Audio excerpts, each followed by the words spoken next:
Clip number 1115۔ اس clip میں آپ قرآن پاک کی سورہ روم کی آیت نمبر 6 سے 8 تک کی تلاوت، ترجمہ اور تفسیر قرآن صراط الجنان سماعت فرمائیں گے۔ بسم اللہ الرحمن الرحیم۔ ترجمہ، اللہ کے نام سے شروع جو نہایت مہربان رحمت والا ہے۔ وعد اللہ لا یخلف اللہ وعدہ ولکن اکثر الناس لا يعلمون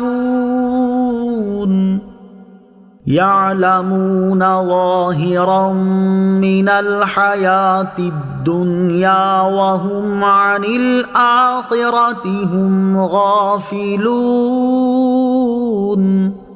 ترجمہ، اللہ کا وعدہ ہے، اللہ اپنے وعدے کے خلاف نہیں کرتا، لیکن اکثر لوگ جانتے نہیں، آنکھوں کے سامنے کی دنیاوی زندگی کو جانتے ہیں اور وہ آخرت سے بالکل غافل ہیں۔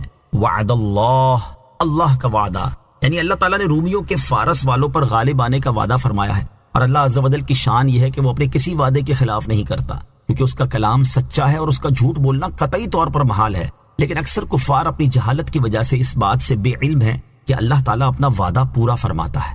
یعلمون، جانتے ہیں۔ اس آیت میں کفار کے علم کی حد بیان کی گئی کہ وہ لوگ بس اپنے معاشی معاملات کے بارے میں جانتے ہیں کہ کیسے کام کیے جائیں، کس طرح تجارت کی جائے اور کس وقت باغبانی اور کاشتکاری کی جائے اور کب کٹائی کی جائے، جبکہ وہ اپنی آخرت سے بالکل غافل ہیں، نہ اس میں کوئی غور و فکر کرتے ہیں اور نہ ہی اس کے بارے میں معلومات رکھتے ہیں۔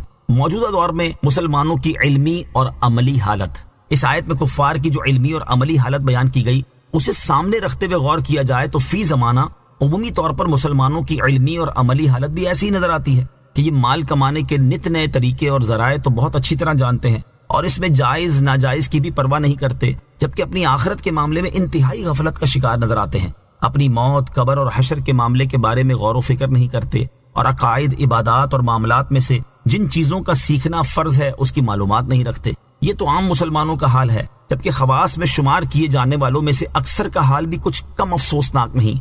علماء کہلانے والوں کی بڑی تعداد حقیقت میں عالم ہی نہیں، اور پیر کہلانے والوں کی بڑی تعداد خود محتاج تربیت ہے، اور یہ دونوں قسم کے حضرات عوام کو تعلیم و تربیت دینے کی بجائے جہالت و جرت دے رہے ہوتے ہیں۔ اللہ تعالیٰ سب مسلمانوں کو عقل سلیم عطا فرمائے اور انہیں اپنا اصلی مقصد سمجھنے اور اپنی علمی اور عملی حالت سدھارنے کی توفیق عطا فرمائے، آمین۔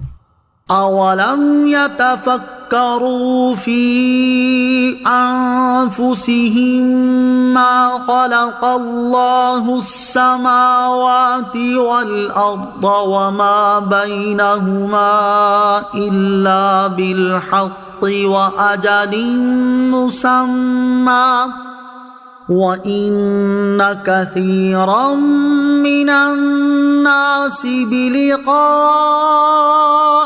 رَبِّهِمْ لَكَافِرُونَ۔ ترجمہ، کیا انہوں نے اپنے دلوں میں غور و فکر نہیں کیا کہ اللہ نے آسمانوں اور زمین اور جو کچھ ان کے درمیان ہے سب کو حق اور ایک مقررہ مدت کے ساتھ پیدا کیا، اور بے شک بہت سے لوگ اپنے رب سے ملنے کے منکر ہیں۔ اولم یتفکروا، کیا انہوں نے غور و فکر نہیں کیا؟ اس سے پہلی آیات میں کفار کے حوالے سے بیان ہوا تھا کہ وہ اللہ تعالیٰ اور قیامت کے دن کے منکر ہیں، اور اب یہاں سے وہ اسباب بیان کیے جا رہے ہیں جن سے بندہ اللہ تعالیٰ پر ایمان لانے کی طرف راغب ہو سکتا ہے اور اسے آخرت کے بارے میں علم بھی مل سکتا ہے۔ چنانچہ ارشاد فرمایا کہ کفار مکہ کی نظر صرف دنیاوی زندگی کی زیب و زینت پر ہے اور وہ اپنے دلوں میں غور و فکر نہیں کرتے۔ اگر وہ ایسا کرتے تو جان لیتے کہ اللہ تعالیٰ نے آسمان، زمین اور جو مخلوقات ان کے درمیان ہے ان سب کو بیکار اور باطل نہیں بنایا، بلکہ ان میں بے شمار حکمتیں رکھی ہیں تاکہ لوگ ان میں غور و فکر کر کے انہیں بنانے والے کے وجود اور اس کی وحدانیت پر استدلال کریں اور اس کی قدرت و صفات کو پہچانیں۔ اور اللہ تعالیٰ نے ان چیزوں کو ہمیشہ کے لیے نہیں بنایا بلکہ ان کے لیے ایک مدت معین کر دی ہے، اور جب وہ مدت پوری ہو جائے گی تو یہ چیزیں فنا ہو جائیں گی، اور وہ مدت قیامت قائم ہونے کا وقت ہے۔ بے شک بہت سے لوگ آخرت سے غافل ہونے اور آخرت کی معرفت دلانے والی چیزوں میں غور و فکر نہ کرنے کے ساتھ ساتھ اپنے اعمال کے حساب، ان کی جزا اور مرنے کے بعد دوبارہ زندہ کیے جانے کے منکر ہیں۔ صلو علی الحبیب صلی اللہ تعالی علی محمد صلی اللہ تعالی وسلم۔ مجھے اپنی اور ساری دنیا کی لوگوں کی اصلاح کی کوشش کرنی ہے انشاءاللہ عز و جل۔